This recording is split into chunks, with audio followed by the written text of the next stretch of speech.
Alright everybody, welcome to another video.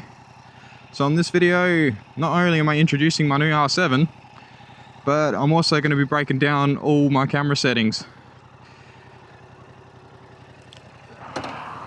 Alrighty, let's get out of here. I'm going to go try and find somewhere a little bit more brighter, because right now it's looking a little bit dark.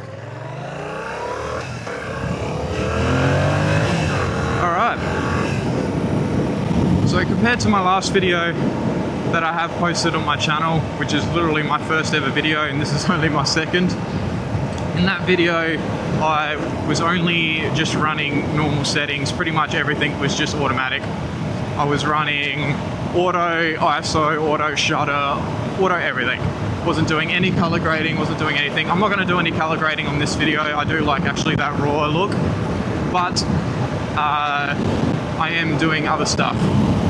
Damn, that sunset looks good. Alrighty, let's just turn down here real quick. Alrighty, so the first thing that we're going to talk about is how to get this motion blur that you should be seeing. It looks really good. I've been looking back on the footage and I'm really happy with the setup that I've got going on. Oh, for starters, actually, in case you haven't seen my last video, go check it out if you haven't, because it has got what camera I use. So I'm using the DJI Action 4 in 2026, yes. In 2026, still a great camera, I recommend it. And for audio, I'm running a DJI Mic Mini, and I've just got it hooked up Bluetooth straight to my camera. And that's how you guys are hearing me right now through audio. Alrighty, so the first thing that we're going to talk about is how to get this motion blur and all that. So straight away, right now, I'm filming in 4K at 30 frames per second, and I'm also have Rocksteady turned on. I really like having Rocksteady. I don't like having it turned off, and I don't like Rocksteady Plus. Rocksteady Plus seems to just be a bit too much for me. It really holds the camera in place, and having it turned off is just, when I was replaying my footage, it was honestly sickening to watch.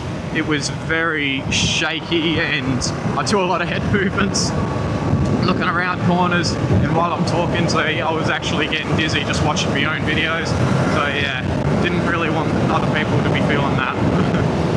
So 4K at 30 frames per second, and you're going to want to turn Rocksteady on. All of these settings as well that I'm going to be talking about, is I'm going to chuck them all up on screen here, so that while you're watching this video of me riding around at this sunset, you can also watch and copy your settings down.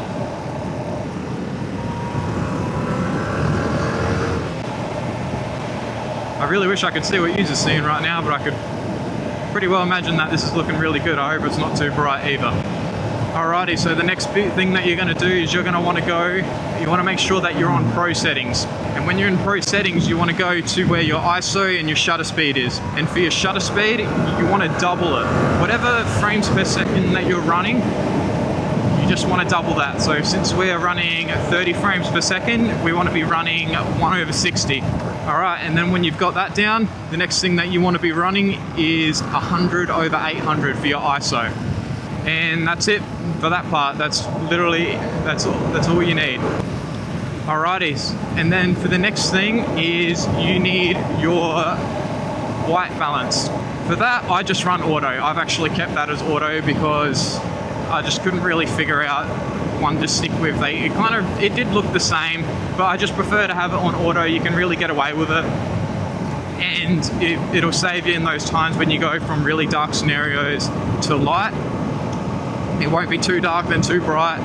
Having it on auto seems to really smooth things out, and I've had great results with it so far. Alrighty, now for the next thing that you want to do is for your color, I'm just running normal. I'm not running D-Log. If you're looking to do color grading and stuff on your videos, which I do recommend doing if you really want to get the most out of this camera, I do recommend running D-Log. But for me, I don't do any color grading. All I do is I just leave it on normal, and everything that you guys are seeing is exactly how it is. It's just completely raw footage. I haven't turned up any temperatures or saturations or anything like that. I prefer just to keep it normal.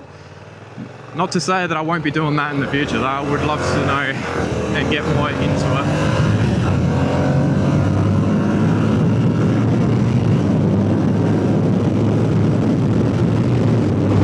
So now for the next step, what you guys want to be doing is, after you've now got your rock steady on 4K, 30 frames per second, ISO 100 to 800, shutter speed 1/60, color on normal. The next thing is your POV. Now I run ultra wide. Ultra wide is the best for motovlogging, hands down. You capture everything. Anything else that I run, I don't seem to be able to pick up everything that I want. I can't really see all of it. So to get everything out of it, you want to be running ultra wide. How you going, mate? Everybody just looking at me like, why is this bloke talking to himself? If you know, you know. I'm making a YouTube video. Anyway, so now for the next thing that you just want to be doing is nothing. That's it. That's literally it. Easy settings. I can't really say it's the easiest setup because it can be a bit pricey, but I do recommend it. If you guys are looking to get into moto vlogging and having your stuff turn out the way I have, and making sure that your footage is really good and you're not posting low quality videos, which nobody wants to watch a low quality video, let's be honest. This is the setup for you. Even in 2026, it's still a great setup. There's better cameras out there. You got the 5, you got the 6. This is the Action 4, so I'm a bit behind. But I still love it, and it still gives really great footage.